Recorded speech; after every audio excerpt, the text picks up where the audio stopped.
ഹരേ കൃഷ്ണ. ഓം ശ്രീ മഹാദേവ്യൈ നമ. ലളിതാ സഹസ്രനാമത്തിൽ ദേവിയുടെ 117 നാമമായ ഭക്തസൗഭാഗ്യദായിനി എന്ന നാമത്തിൻ്റേതു വരെയുള്ള അർത്ഥമാണ് ഇന്നലെ മനസ്സിലാക്കിയത്. ഇനി ദേവിയുടെ 118 നാമമായ ഭക്തിപ്രിയ എന്ന നാമത്തിൻ്റെ അർത്ഥം മനസ്സിലാക്കാം. ഭക്തിപ്രിയ എന്ന നാമം ദേവിയെ ഭക്തിയിൽ പ്രിയമുള്ളവൾ എന്ന രീതിയിൽ വർണ്ണിക്കുന്നു. അതായത് ഭക്തിയിൽ പ്രീതിയുള്ളവൾ, ഭക്തിയെ ഇഷ്ടപ്പെടുന്നവൾ.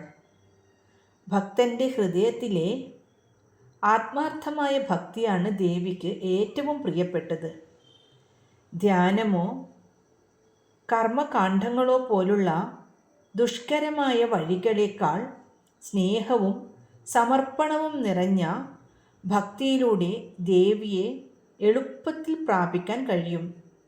ഭക്തിയോടെ ദേവിയെ സമീപിക്കുന്ന ഭക്തരോട് അമ്മയെപ്പോലെ വാത്സല്യം കാണിക്കുന്നവളാണ് ദേവി. തൻ്റെ ഭക്തന്മാരുടെ ഭക്തി തന്നെയാണ് ദേവിക്ക് ഇഷ്ടം. ഭക്തിയുടെ ലളിതമായ വഴി തിരഞ്ഞെടുക്കുന്നവരെ ദേവി പ്രത്യേകമായി അനുഗ്രഹിക്കുന്നു. അങ്ങനെയുള്ളവരോട് അത്രയും പ്രിയമുള്ളവൾ എന്നർത്ഥം. ഇനി ദേവിയുടെ അടുത്ത നാമം 119 നാമമായ ഭക്തിഗമ്യ. ഗമ്യ എന്നാൽ പ്രാപിക്കാവുന്നവൾ അല്ലെങ്കിൽ സമീപിക്കാവുന്നവൾ. ദേവി ഭക്തിയെ ഇഷ്ടപ്പെടുന്നത് കൊണ്ട് ഭക്തിയിലൂടെ മാത്രം പ്രാപിക്കാൻ കഴിയുന്നവളാണ് ദേവി എന്നാണ് ഈ നാമത്തിൻ്റെ അർത്ഥം. ഭക്തി എന്ന മാർഗത്തിലൂടെ മാത്രമേ ദേവിയെ അറിയാൻ കഴിയുകയുള്ളൂ. ദേവിയെ തത്വപരമായി അറിയാനും മോക്ഷം നേടാനും കർമ്മം, ജ്ഞാനം, യോഗം എന്നീ മാർഗങ്ങൾ ഉണ്ടെങ്കിലും സാധാരണക്കാർക്ക് ഏറ്റവും എളുപ്പത്തിൽ ദേവിയെ പ്രാപിക്കാൻ പറ്റുന്ന മാർഗം ഭക്തിയാണ്. ആത്മാർത്ഥമായ അല്ലെങ്കിൽ ശുദ്ധമായ സ്നേഹം, സമർപ്പണം, വിശ്വാസം എന്നിവയോടെ ദേവിയെ ഭജിച്ചാൽ ദേവി എളുപ്പത്തിൽ പ്രസാദിക്കുകയും ഭക്തർക്ക് മോക്ഷം നൽകുകയും ചെയ്യുന്നു. ശുദ്ധമായ ഭക്തിയിലൂടെ മാത്രം പ്രാപിക്കാൻ കഴിയുന്നവൾ ദേവി. ഇനി ദേവിയുടെ 120 നാമമായ ഭക്തിവശ്യ. വശ്യ എന്നാൽ വശീകരിക്കപ്പെടുന്നവൾ അല്ലെങ്കിൽ കീഴ്പ്പെടുന്നവൾ. ഭക്തിയാൽ മാത്രം കീഴ്പ്പെടുത്താൻ കഴിയുന്നവൾ അല്ലെങ്കിൽ ഭക്തൻ്റെ സ്നേഹത്തിന് വശംവദയായിരിക്കുന്നവൾ ദേവി എന്നർത്ഥം. ഈ നാമം ദേവിയും ഭക്തനും തമ്മിലുള്ള ബന്ധത്തിൻ്റെ ഏറ്റവും ഉയർന്ന അവസ്ഥയെ സൂചിപ്പിക്കുന്നു. ശക്തി, അധികാരം, ധനം, ജ്ഞാനം, തപസ് എന്നിവയാലൊന്നും ദേവിയെ കീഴ്പ്പെടുത്താനാവില്ല. എന്നാൽ നിഷ്കളങ്കമായ ഭക്തിയാൽ ദേവി ഭക്തന് വേണ്ടി എന്തും ചെയ്യാൻ തയ്യാറാകുന്നു. അതായത് ഒരമ്മ സ്വന്തം കുഞ്ഞിൻ്റെ നിഷ്കളങ്കമായ സ്നേഹത്തിന് വശംവദയാകുന്നത് പോലെ ദേവി ഭക്തൻ്റെ സ്നേഹത്തിന് കീഴ്പ്പെടുന്നു. ഭക്തി ഒരു നിസാരമായ ആവശ്യം പോലുമില്ലാതെ പൂർണ്ണമായ സമർപ്പണത്തോടെ ഉള്ളതായിരിക്കണം എന്നു മാത്രം. അത്തരത്തിലുള്ള ഭക്തിക്ക് മുന്നിൽ ദേവി സ്വന്തം ദിവ്യത്വം മാറ്റിവെച്ച് ഭക്തൻ്റെ ഇഷ്ടം നിറവേറ്റാൻ തയ്യാറാകുന്നു. എൻ്റെ അമ്മയാണ് എന്ന ഭാവത്തിൽ വരുന്ന ഏതൊരാളെയും ചേർത്ത് പിടിക്കുന്നവളാണ് ദേവി. അങ്ങനെ വരുന്നവർക്ക് ദേവി വശപ്പെടുന്നു. അതായത് നിർമ്മലമായ ഭക്തിയോടെ ഉപാസിക്കുന്നവർക്ക് സ്വാധീനയാകുന്നവളാണ് ദേവി എന്നർത്ഥം. ഇനി ദേവിയുടെ 121 നാമമായ ഭയാപഹ. ഈ നാമം ദേവിയെ ഭയത്തെ ഇല്ലാതാക്കുന്നവൾ എന്ന നിലയിൽ വർണ്ണിക്കുന്നു.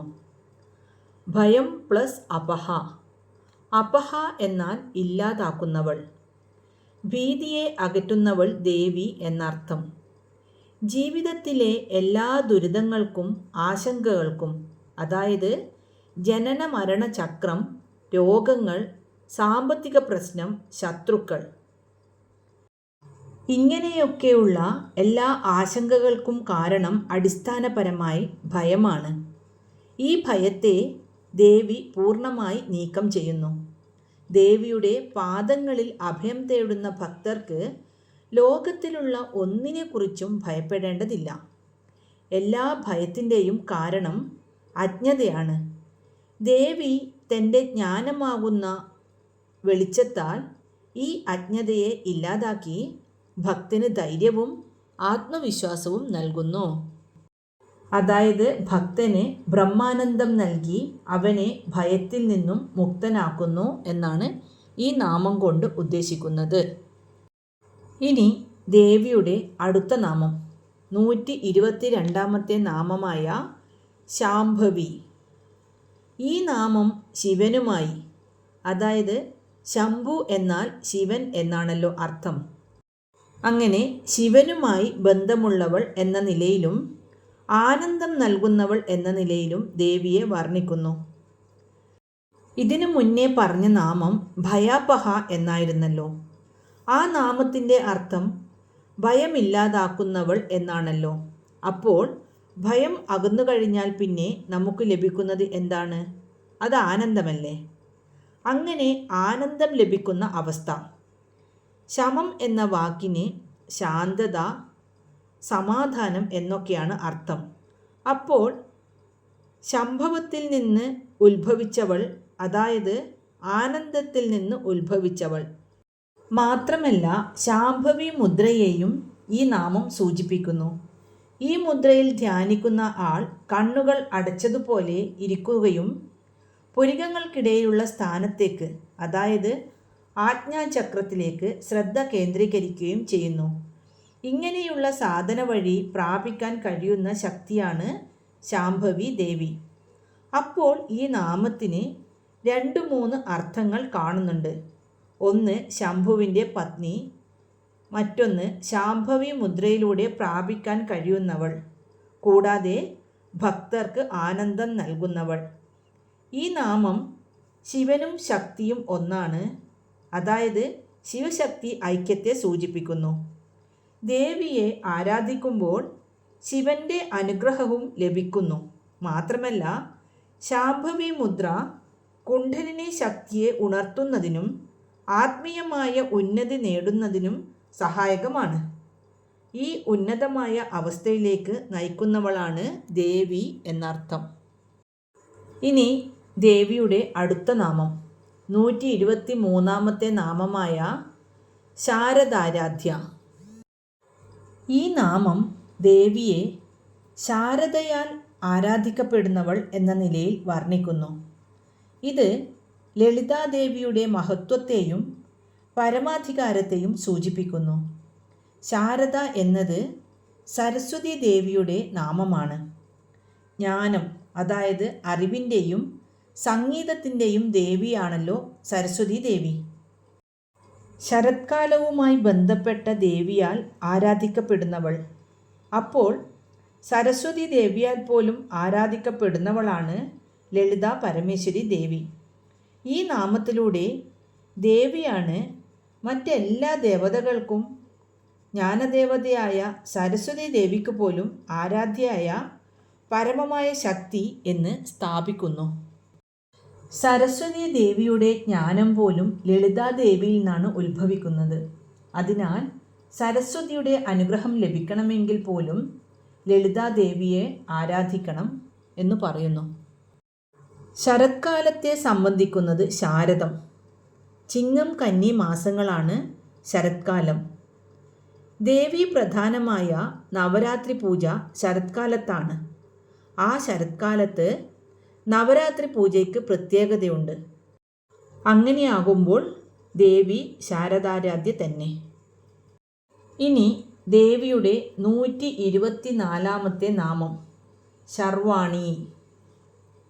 ഈ നാമം ദേവിയെ ശർവൻ്റെ, അതായത് ശിവൻ്റെ പത്നി എന്ന നിലയിൽ വർണ്ണിക്കുന്നു. ഇത് ദേവിയുടെ ശിവനുമായുള്ള അഭേദ്യമായ ബന്ധത്തെ സൂചിപ്പിക്കുന്നു. ശിവൻ എന്നാൽ മംഗളസ്വരൂപൻ. മംഗളസ്വരൂപനായിരിക്കുന്നവൻ ദുരിതങ്ങളെ ഇല്ലാതാക്കുന്നവനാണ്. അങ്ങനെയാകുമ്പോൾ ശിവൻ്റെ പത്നി. ഈ നാമം ശിവശക്തി ഐക്യത്തെ വീണ്ടും ഉറപ്പിക്കുന്നു. അതായത് ശിവനില്ലാതെ ശക്തിയില്ല, ശക്തിയില്ലാതെ ശിവനില്ല.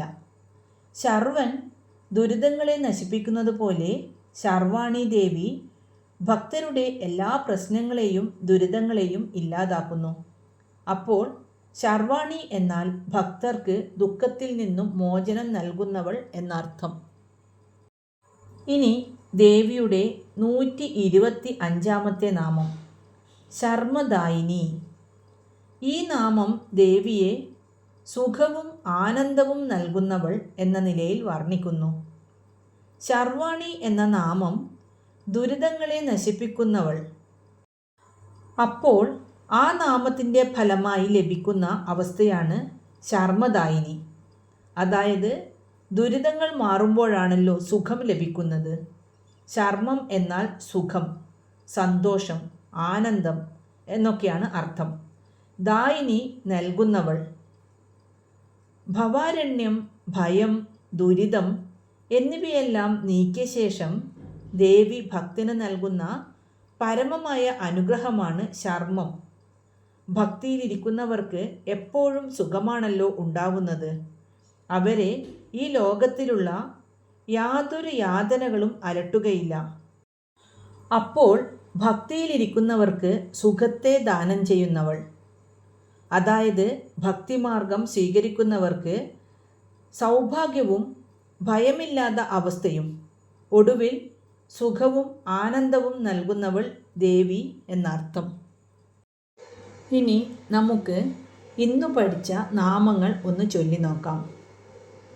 ഭക്തിപ്രിയ, ഭക്തിഗമ്യ, ഭക്തിവശ്യ, ഭയാപഹ, ശാംഭവി, ശാരദാരാധ്യ, ശർവാണി, ശർമ്മദായിനി. ഓം ശ്രീ മഹാദേവ്യൈ നമഃ. ഹരേ കൃഷ്ണ.